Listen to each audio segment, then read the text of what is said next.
grateful to the UNICEF Executive Director, Ms. Fo, for making it possible for BTS, who are recognized as UNICEF's Goodwill Ambassadors, for the Generation Unlimited partnership to be with us here today. The floor is yours.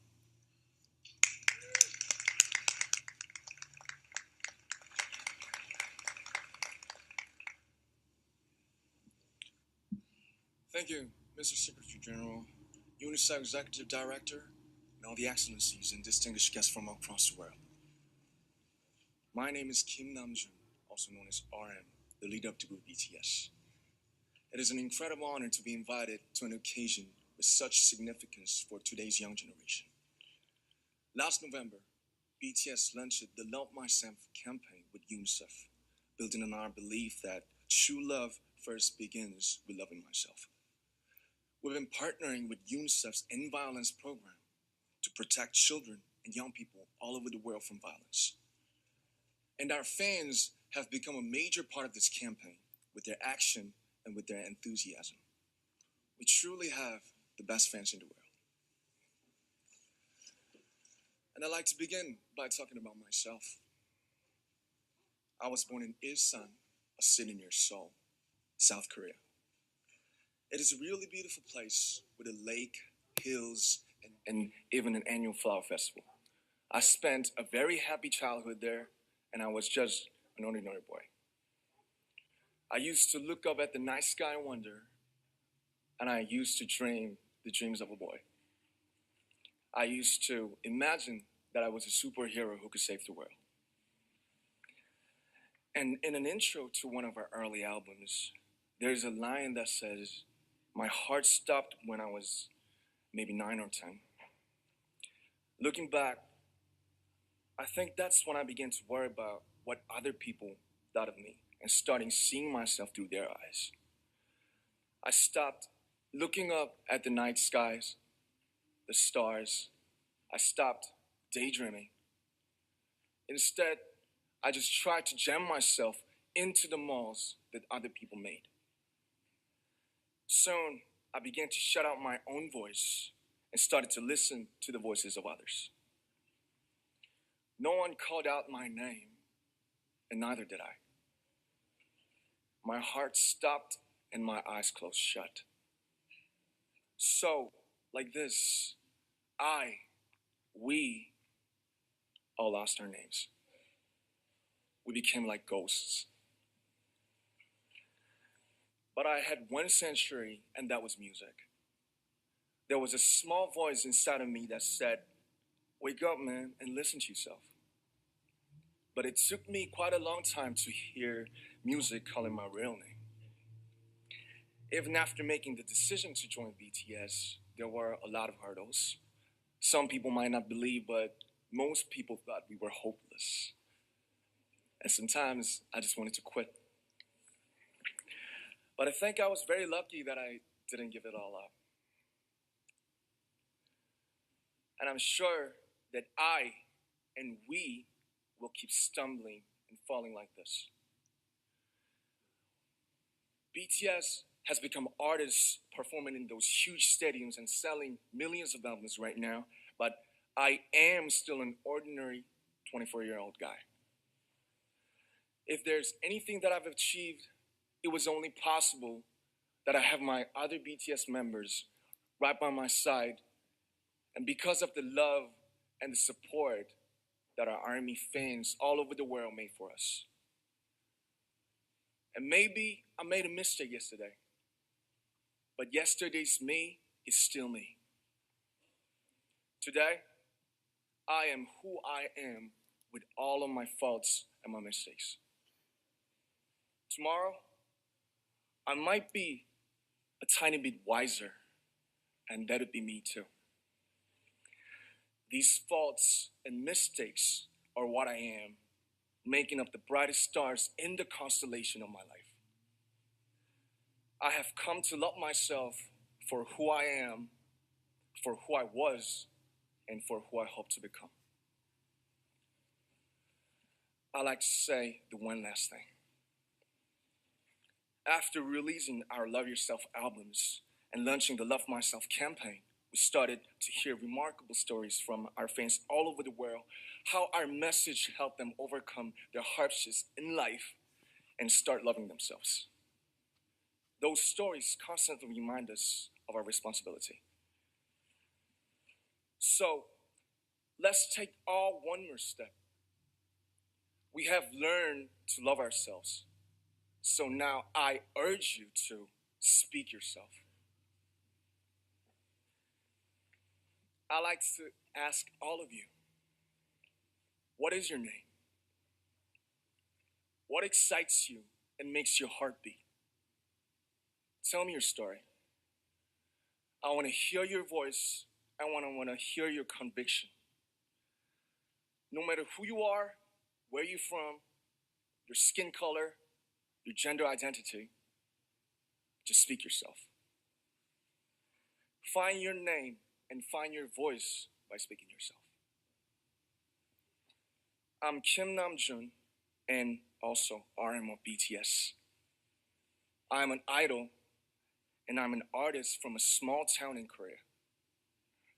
Like most people, I've made many and plenty mistakes in my life. I have many faults and I have many more fears, but I'm gonna embrace myself as hard as I can. And I'm starting to love myself gradually, just little by little. What is your name? Speak yourself. Thank you very much.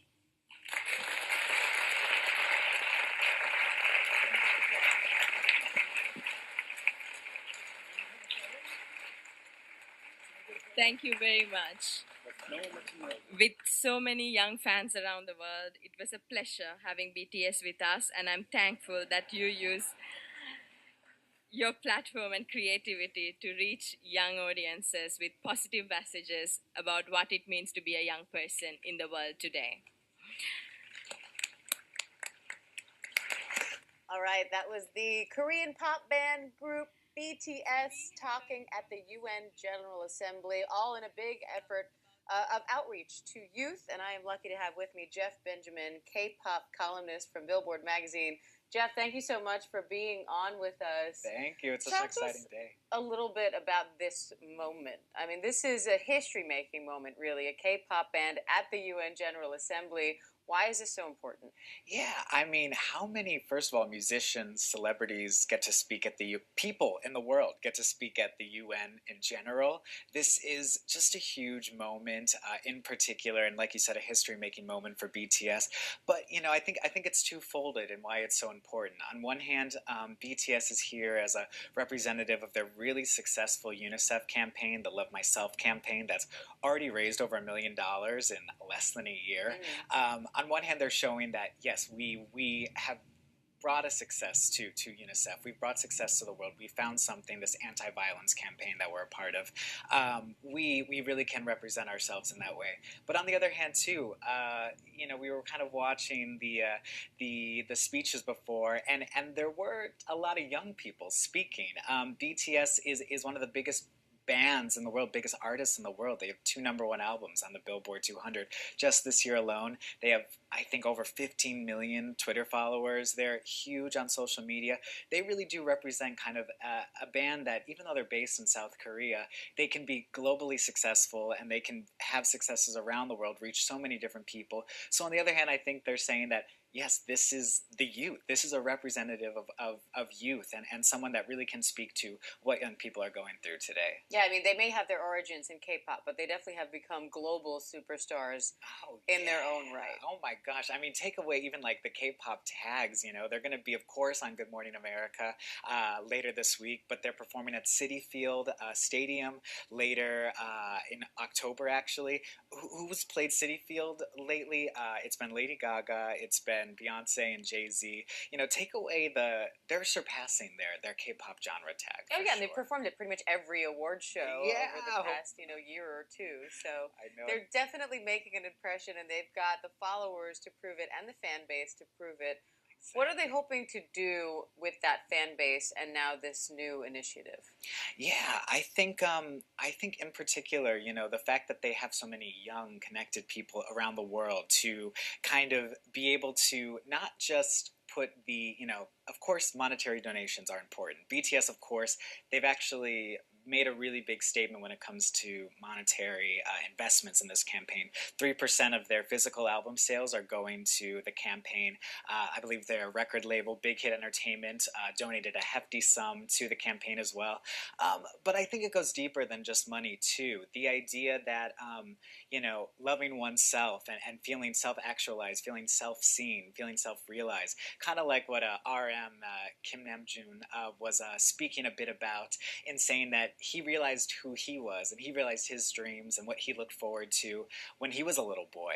I think realizing that is how you get away from sort of any type of self-loathing or self-pain or self-hatred you might have, and that if you truly do love yourself, you're going to spread that positivity, that love, those good feelings, and that's how we kind of make a better, you know, more positive world in that way. So on one hand, of course, you know, donations, being able to donate to create education opportunities or be able to help with jobs for young people is really, really important. But I also think BTS, from their music to their speeches, you know, to whatever they might share in general, it comes down to their ultimate message too. And I think that is just as impactful these days, especially as how connected we are in this world. But it's not just about a message, it sounds like. You know, it's not just about, oh, you should feel good about yourself. It's we are going out and we are advocating on behalf of and stepping in to defend victims of violence around the world. Yes, no, exactly. And a big campaign of the End Violence campaign is focused on school sexual and domestic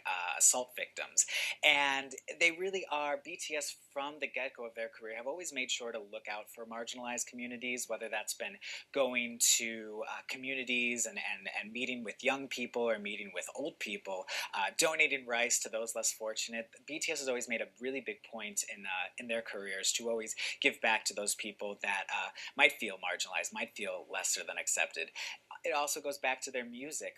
In their music, they use a lot of androgynous terms and use a lot of universal symbolism, so that no matter if you speak English, Korean, Spanish, whatever it might be, if you love men, women, anything in between, is that you can find a real connection and something to find really hopeful in the music itself. So they're thinking about everyone, but specifically, of course, this campaign is looking for those people who have been affected by violence and making the statement that yes, let's end violence. Well, and it's interesting because you know, half the songs on the radio now, you can't even play them without bleeping out half the words. I mean, the message isn't always so positive in the music that's popular, and their music has historically been very positive, very uplifting, very inspiring. So it's kind of cool to see them now take that and, you know, quite literally put their money where their mouth is, but also sort of continue to spread the message that they have been trying to spread through their music. You said it perfectly. They really did put their money where their mouth is. I mean, even from